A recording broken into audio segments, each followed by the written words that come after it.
আর আপনি আমাকে ডাকছেন? ইন্টারভিউ নিতে নিতে জীবনটা বেগুন ভাজা হয়ে গেছে। अच्छा স্যার তাহলে খেয়ে দাও। কি বেগুন ভাজা। ধুর, এটা তো কথার কথা। ठीक है স্যার কথারও কথা হয়, এটা আবার কি তা? এই যে জীবনটা বেগুন ভাজা। अच्छा স্যার এটাও কি কথার কথা? হ্যাঁ, এক গ্লাস পানি লো গিয়া। স্যার আমি ইন্টারভিউলে আপনি যা পানি খেয়ে ইন্টারভিউ নিতে এসো, পানি নিয়ে। আনতাছি চিল্লাই না। যারা ইন্টারভিউ দিতে এসে এক এক করে ডাক। আমি তার ওনার ডাক আপনার ডাকে আসেন না। নেক্সট আসেন। স্যার আসবো? আইসেই তো করছেন, আর কত আসবে? ওয়ালাইকুম সালাম। স্যার বসতে পারি?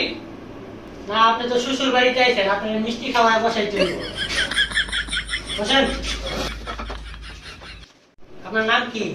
স্যার ইংরেজিতে কমো না বাংলাতে কমো? ইংলিশেই বলো। My name is Rakib. अच्छा আপনার বাড়ি কোথায়, এটা ইংরেজিতে বলেন। স্যার এটা তো ইংরেজিতে পারি না। আপনাকে কয়েকটি প্রশ্ন করব, যদি সঠিক উত্তর দিতে পারেন তাহলে আপনার চাকরি হয়ে যাবে। হ্যাঁ হইবে স্যার। আপনি প্রশ্ন ধরেন। স্যার আপনার দুমু? আরে মনে করতে বলছি। স্যার বললাম। মনে করেন অনেক দূরে একটা ট্রেন আসতেছে, কিন্তু লাইনটা ভাঙা, তখন আপনি কি করবেন? তখন ট্রেনটা আমাদের একটা লাল লাল নিশান উড়ামু। তখন যদি রাত হয়, তাহলে লাল বাতি জ্বলামু। তখন যদি আপনার কাছে লাল আলো না থাকে, তাহলে আমার বাইরেটা কেন গিয়া? তো বাইরে রাখবেন কেন? আমার বাইরে অনেক ডিএনএর শখ, একটা ট্রেন অ্যাক্সিডেন্ট দেখবো। হ্যাঁ স্যার। আপনার আর একটা প্রশ্ন করবো।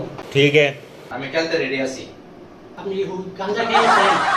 না মানে স্যার উত্তর দিতে কি আপনি প্রশ্ন করেন।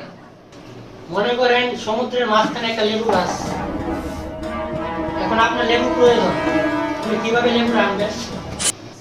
আমি সমুদ্রের মাঝখানে গিয়ে মরবো নাকি? আমি বাজার থেকে কিনে আনবো লেবু। আরে আমি বলছি সেই গাছ থেকে কিভাবে লেবু আনবেন। ডানা দিয়ে উড়ে উড়ে গিয়ে নিয়ে আসবো। জানা কি আপনার বাপে লাগাইবো? সমুদ্রের মাঝখানে গিয়ে লেবু গাছ আপনার বাপে লাগাইবো? কত বড় মাপের বেয়াদ! আপনার এখানে আমি চাকরি করবো না। তোমার মতো কর্মচারী আমারও লাগবে না।